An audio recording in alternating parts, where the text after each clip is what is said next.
Well, a lot of families are trying to get back to the sit-down family dinners, right? And having to refresh the kids on table manners is always difficult. Parents, too, I think. And here with some advice on that is manners expert Elise McVeigh. We always get excited when you come back because we get a little refresher, right? We've got to teach our kids the right way to do things. Right, and also it's very surprising, but a lot of adults don't even know how to set the table. Or I have a lot of friends who I think are very prim and proper, and they just, I think we're taught the wrong way. We eat in front of the TV, so yeah. Well, and I was going to say I'm breaking a rule because there's my phone, right? So we put eat it on away. paper plates. I'm taking notes of all of this. No, I'm kidding. Well, let me show you, just in case you'd like to set a table. This is how you do it. So this is something, this is a charger, and the original purpose of a charger is so it would catch the food, but I just think it looks pretty. It does. So let's say that you are having your first course as a salad. So this is the salad plate. And what I tell the little kids is S is for salad and S is for small when it's a small fork. So that's how you know. And then, of course, this is for your entree. So you would have then this plate next. Right. And then the blade is always going in on the knife. Oh, it goes in. It goes in. Okay, It all goes this time I've been towards the doing plate. it out, like the way I remember it is like you're supposed to cut your arm. Okay. So now I've been doing it wrong. That's okay. Well, Sorry. see, We're learning. now we know. And then this is just a regular spoon. And then if you're starting with soup, this is a soup spoon, which is obviously wider. And did you see Titanic? Yes. Do you remember that Kathy Bates told him that you just start on the outside and end? So if your first course was soup, you would find the soup spoon on the end. Very cool. Also, this is a smaller plate. This is for bread. I was going to say, obviously for a cupcake. For a cupcake. That would work too. That would be fine.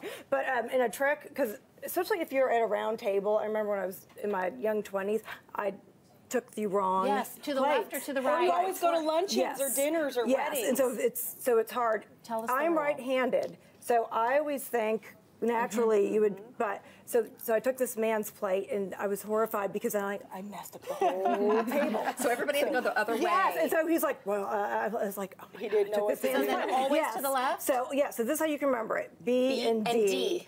Bread and drink, because your drink goes right here. And they go together. Yes. Teach your children that. Yes. The other thing that someone told me was BMW.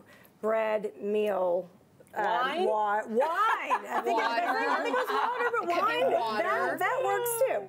Then the other thing is in the napkin. A lot of people think that it goes On the left. It does, but a lot of people think the utensils should go on top of it. Right. That's Not technically not correct, but if there's not room on the table, you can, if it's a windy day and you're outside, but if you can, get it on the side, or of course, I'm sure you've seen fancy Our tables. producer Stuart does amazing things with napkins when he has his dinner parties. Okay, Yeah, it's well that's, beautiful. well I'll have to get YouTube some is tips so from him. fancy That's with fine. that. That's good to know. So on the plate as well is okay. Yes, yes, with like a napkin ring holder, that is fine. So that would be good. And then I also brought some giant utensils, is what I tell the little kids. But it's funny, there is a serving utensil for everything. So this is for meat.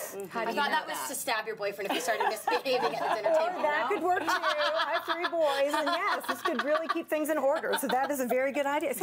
I'm learning from you too. This is so good. I have a question for you. Yes. Okay, once you've finished eating, what is the proper way to put your utensils to let the server Very know that good. you're Okay, done? so That's a good question. This is resting position. So when you're eating, this is how you rest. Okay. When you're finished, this is how you finish. Oh, goodness. And if some people will do this.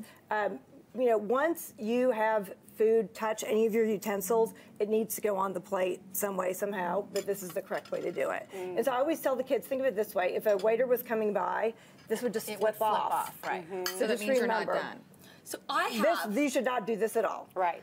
So, but a lot of people do. Or I'll see them go like this, but this is resting and this is finished. So they need to be close together to be done. Yes. When you're done. Another way to do finish could be like this. I just think this is the easiest. But you don't want to crumble your napkin and throw it in the middle of the plate. Absolutely not. So when you're done, you want to put your napkin right back over here, fold it up nicely. I have another question. Yes. Okay. Okay, can I have the fork and the knife, Sure. please? Okay, Mm-hmm. now, I know where you're going. A very European way to eat, like this. My you dad cut still your eats meat. like that. You do this. More continental is to cut and then set down on your plate, Yes. change, and then, right. Something, though, I always tell kids, a lot of people especially children, they'll combine the styles. So if you're eating European, you never take your utensils out of your hands and you eat like this. And you hold a the lot knife of the whole people, time. yes, a lot of people will go like this. If they're right-handed, they'll eat like this. That is not correct. But you have Do to set not, it down to drink, right? Yes. So that I would don't be the know. only reason why. Right. Okay. But if you're going to eat American style, you need to go with that the whole way. You need to Okay. pick a style and stick with it. And pick a hand. That's good to know. I'm just laughing So- because we don't do any of this in my house. We at least have those things where it's the placemat with the little Right. where you sit everything. Oh, good. But Yes. great tips, and of course, Elise, people can check out your website, Yes, right? and I have a place setting on the website in case they forget. And what's the website? It is mrsmcveighsmanners.com. Love it. Are you doing any spring break camps for the kiddos? No, I'm going to Spain. Oh, she's like, no, She's going to go. But this summer we'll have one at ESD, and then the week before school starts. Very Nice. cool. All right. Well, to see this segment again, just go to thebroadcasttv.com. All right. When we come back, we're checking out a creative way to design place cards for your upcoming big event. Stay with us.